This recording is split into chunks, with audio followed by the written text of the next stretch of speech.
اعوذ باللہ من الشیطان اللعین الرجیم بسم اللہ الرحمن الرحیم۔ عظمت ماہ رمضان المبارک کے سلسلے سے خطبہ شعبانیہ کی روشنی میں گفتگو ہو رہی تھی، اور آج ماہ مبارک رمضان کی چوتھی تاریخ تاخیر کے ساتھ یہ درس آپ کے سامنے پیش خدمت ہے۔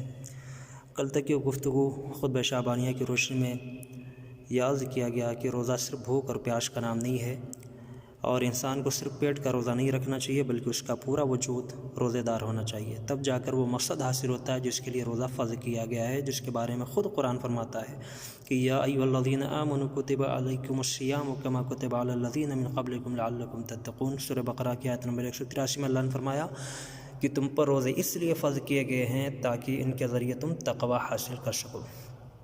تو اگر ہمیں تقوی حاصل کرنا ہے، صحیح معنوں میں روزے کی روح کو حاصل کرنا ہے، تو ہمیں صرف پیٹ کا روزہ نہیں رکھنا ہے بلکہ اپنے تمام اعضاء و جوارح کا روزہ رکھنا ہے۔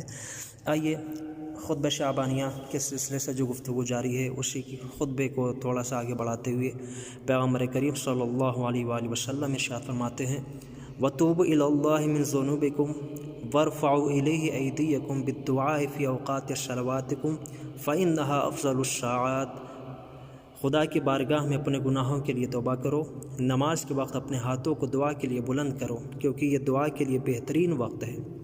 اس کے بعد پیغمبر فرماتے ہیں کہ ینظر اللہ عز وجل فیہا برحمت الی عبادہ، اور اس میں پروردگار عالم اپنے بندوں پر خاص نگاہ لطف و کرم کرتا ہے۔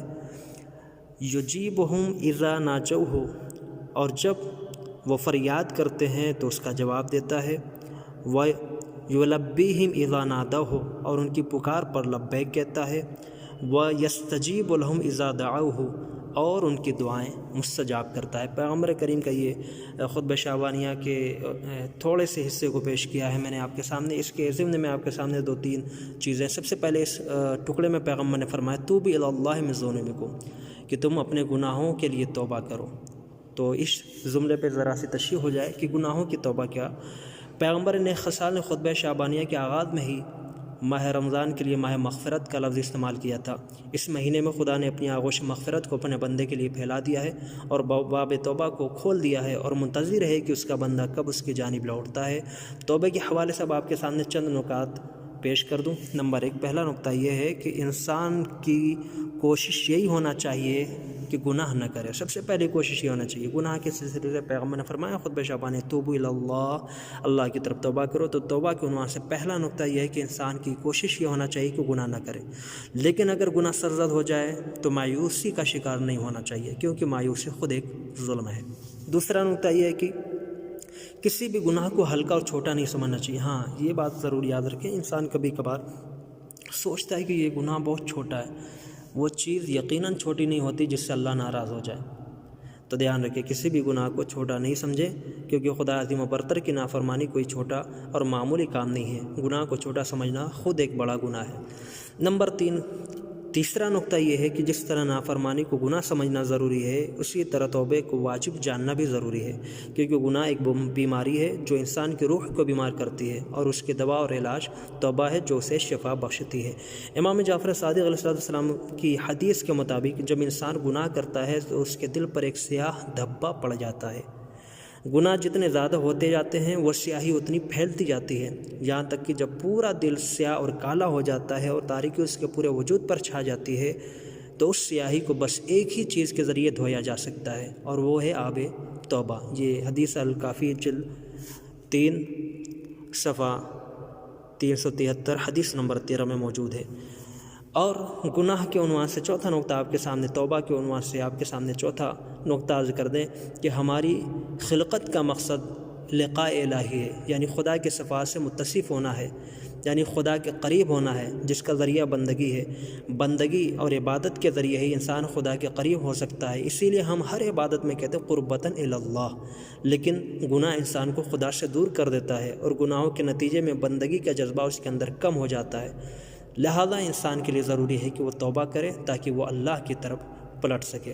اب یوں تو باب توبہ انسان کے لیے ہر وقت کھلا ہے، لیکن ماہ مبارک رمضان میں خدا نے خاص طور پر اپنے گناہ گار بندوں کو توبہ کی طرف یعنی اپنی طرف لوٹنے کی طرف دعوت دی ہے، جو بہترین موقع ہے ہمارے پاس اپنے گناہوں کی مغفرت کے لیے، توبہ کے لیے، خدا کی جانب پلٹنے کے لیے، اور اس سے بہتر اور کوئی موقع ہو ہی نہیں سکتا۔ پیغمبر کریم صلی اللہ علیہ وسلم نے خود اسی خطبے میں فرمایا تھا کہ سب سے زیادہ بدبخت انسان وہ ہے جو اس مہینے میں نہ بخشا جائے۔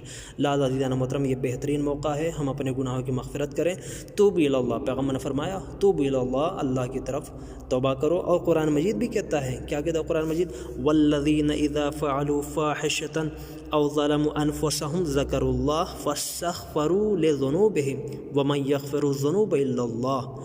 اور یہ وہ لوگ ہیں کہ جب کوئی نمایاں گناہ کرتے ہیں یا اپنے نفس پر ظلم کرتے ہیں تو خدا کو یاد کر کے اپنے گناہوں پر استغفار کرتے ہیں، اور خدا کے علاوہ کون ہے جو گناہوں کو معاف کر سکے؟ عزیزان محترم، یقیناً خدا کے علاوہ کوئی اور ہماری دعا کو قبول نہیں کر سکتا، ہمارے گناہوں کو معاف نہیں کر سکتا۔ اس کے بعد پیغمبر نے کیا فرمایا؟ دوسرا جملہ آپ کے سامنے جلدی عرض کر دوں۔ پہلا ٹکڑا تھا خطبہ شعبانیہ کا، توبوا الی اللہ من ذنوبکم، اپنے گناہوں کی توبہ کرو۔ دوسرا تھا وارفعوا الیہ ایدیکم بالدعاء، اور تم اپنے پروردگار کے بارگاہ میں دعا کے لیے اپنے ہاتھوں کو بلند کرو۔ فی اوقات صلواتکم، کب؟ اپنی نماز کے اوقات میں۔ فإنها افضل الساعات، کہ یہ بہترین وقت ہے دعا کا۔ اب اس سلسلے میں، اس ضمن میں کچھ باتیں آپ کے سامنے عرض کر دوں کہ دعا کے لیے ہاتھوں کو بلند کرنا، پورا ماہ مبارک رمضان دعاؤں کا مہینہ ہے۔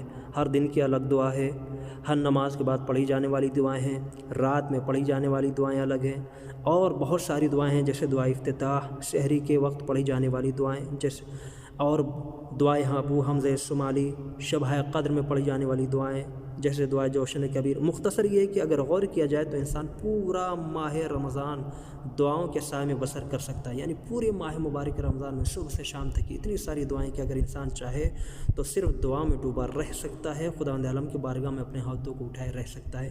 اب سوال یہ ہوتا ہے کہ اتنی زیادہ دعائیں کس لیے ہیں؟ ماہ مبارک رمضان میں اتنی زیادہ دعائیں کس لیے ہیں؟ تو ایک انسان، یہ بھی سوال ہوتا ہے کہ ایک انسان کتنی دعائیں پڑھ سکے گا؟ تو ایک طرف نمازیں ہیں، تلاوت قرآن ہے، نہیں روزانہ کی نمازیں بھی ہیں جو آپ کے سامنے عرض کی جا رہی ہیں، بیان کی جا رہی ہیں روزانہ کی، کسی دن 2 رکعت ہے، کسی دن 4 رکعت ہے، کسی دن 8 رکعت ہے، کسی دن 10 رکعت ہے، روزانہ کے اذکار بھی ہیں۔ پھر اتنی زیادہ دعائیں کیوں؟ کیا انسان کوئی اور کام نہ کرے، سارے واجبات اور مصروفیات کو چھوڑ کے بس دعا میں لگا رہے؟ آخر اتنی زیادہ دعاؤں کا فلسفہ کیا ہے؟ تو یاد رکھیں، اس سوال کا ایک سادہ سی مثال دے کر سمجھایا جا سکتا ہے، بہت ہی آسانی سے یہ سمجھایا جا سکتا ہے۔ مثال کے طور پہ بہت سی دکانیں آپ نے دیکھی ہوں گی جو 24 گھنٹے کھلی رہتی ہیں، بعض ریسٹورنٹ، بعض ہوٹل، بعض دوائیوں کی دکانیں یا بعض دوسرے مراکز وغیرہ۔ تو اب کیا ان کے 24 گھنٹے کھلے رہنے کا مقصد ہی یہ ہے کہ ہم ہر وقت ان کے پاس جاتے رہیں؟ نہیں، بلکہ گاہکوں کے لیے انہوں نے یہ آسانی فراہم کی ہے کہ 24 گھنٹے میں جس وقت آپ کے پاس فرصت ہو آپ جائیے، جس وقت آپ کو ضرورت ہو، جس وقت ایمرجنسی ہو آپ جائیے، رابطہ کیجیے، وہ دکان آپ کے لیے ہر وقت کھلی ہے۔ اسی طریقے سے خداوند عالم نے ماہ مبارک رمضان میں اپنے بندوں کے لیے دعا اور توبہ کا دروازہ ہر وقت کھلا رکھا ہے۔ جس وقت انسان چاہے، جب اسے فرصت ملے، جب اسے ضرورت پڑے، وہ اپنے خدا کی طرف پلٹ سکتا ہے۔ اب آئیے، کچھ خاص اوقات ہیں دعا کرنے کے۔ خداوند عالم نے پیغمبر کریم صلی اللہ علیہ وسلم نے اسی خطبہ شعبانیہ میں بھی جو ٹکڑا آپ کے سامنے پیش کیا، اسی میں کہا اپنے ہاتھوں کو بلند کرو، اور بہترین وقت نماز کا وقت بتایا۔ تو کچھ خاص وقت ہیں دعاؤں کے۔ اب ان 24 گھنٹوں میں کچھ وقتوں کی خاص تاکید کی گئی ہے اور خاص دعوت دی گئی ہے کہ انسان ان وقتوں میں اپنے ہاتھوں کو بارگاہ خداوندی میں بلند کرے۔ ان خاص وقتوں میں سب سے اہم وقت نماز کا وقت ہے۔ کیوں؟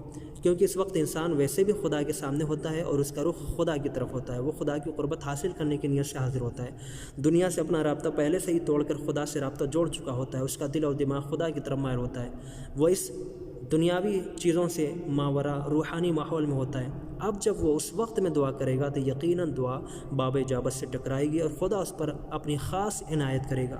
نہیں معلوم نماز کے اوقات کے علاوہ انسان کو فرصت ملے یا نہ ملے، دل اس کا جھکے یا نہ جھکے، لیکن نماز کے وقت جب توفیق میسر ہو گئی ہے تو اسے گنوانا مناسب نہیں ہے، اسے گنوانا مناسب نہیں ہے۔ اسے چاہیے کہ وہ اسی وقت، جس وقت اسے توفیق میسر ہو چکی ہے، تو اسے اس وقت کا گنوانا اس کے لیے مناسب نہیں ہے۔ اسے چاہیے کہ وہ خدا کی بارگاہ میں اپنے ہاتھوں کو اٹھائے اور اپنے ہاتھوں کو اٹھانے کے بعد اپنی دعائیں مانگیں، اور خدا چاہتا ہے کہ اس کا بندہ جب اس کی بارگاہ میں آئے تو دعا کیے بغیر واپس نہ جائے۔ بعض روایات میں ہے، سنیے گا غور سے، بعض روایات میں ایسا آیا ہے کہ جب انسان نماز کے بعد دعا کیے بغیر مصلی سے اٹھ جاتا ہے تو خدا فرشتوں سے کہتا ہے کہ میرے اس بندے کو دیکھو کہ بے نیازی دکھا کر چلا گیا اور ایک دعا تک نہ کی۔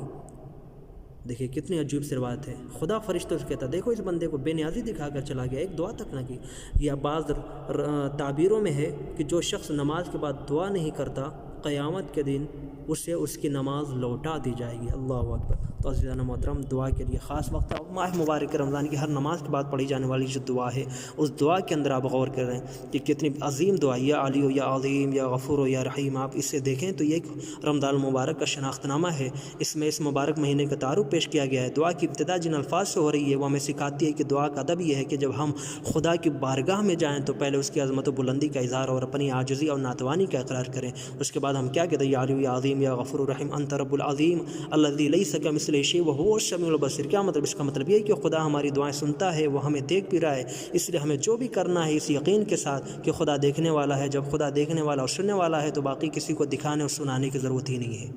اس کے بعد ہم کیا کہتے ہیں، وَهَذَا شَهْرٌ عَظَّمْتَهُ وَكَرَّمْتَهُ وَشَرَفْتَهُ، یعنی اس سے معلوم یہ ہوتا ہے کہ اس مہینے کو خدا نے عظمت و شرافت و کرامت عطا کی ہے، اور جب ہم اس میں داخل ہوتے ہیں اور خدا کے مہمان بنتے ہیں تو اس عظمت و شرافت و کرامت سے ہم بھی فیض یاب ہوتے ہیں۔ اور اس کے بعد کہتے یہ جو پوری دعا ہے اسے ہندی میں بھی ماشاءاللہ آپ کے گروپ میں بھیج دیا گیا، اسے دیکھیے گا۔ اس کے اندر ایک جملہ آتا ہے، جعلت فیہ لیلۃ القدر، پروردگار اس مہینے میں تو نے شب قدر رکھی ہے، اور اسی کے اندر آخر کے ٹکڑے ہیں اسی دعا میں، فیا ذا المن ولا یمن علیک، یہ سب اس احسان، یہ سب اس کا احسان ہے جو بندوں پر کہ جس کے اوپر کسی اور کا کوئی احسان نہیں ہے، یعنی سارا احسان اللہ کا بندوں کے اوپر اور اللہ کے اوپر کسی کا کوئی احسان نہیں ہے۔ پھر آخر میں ایک دعا مانگتے ہیں ہم، اسی یا علی و یا عظیم والی دعا میں ہم کیا کہتے ہیں، من علی بفکاک رقبتی من النار، اس مہینے میں مجھ پر یہ احسان فرما کہ مجھے جہنم کی آگ سے نجات عطا فرما اور مجھے جنت میں داخل کر دے۔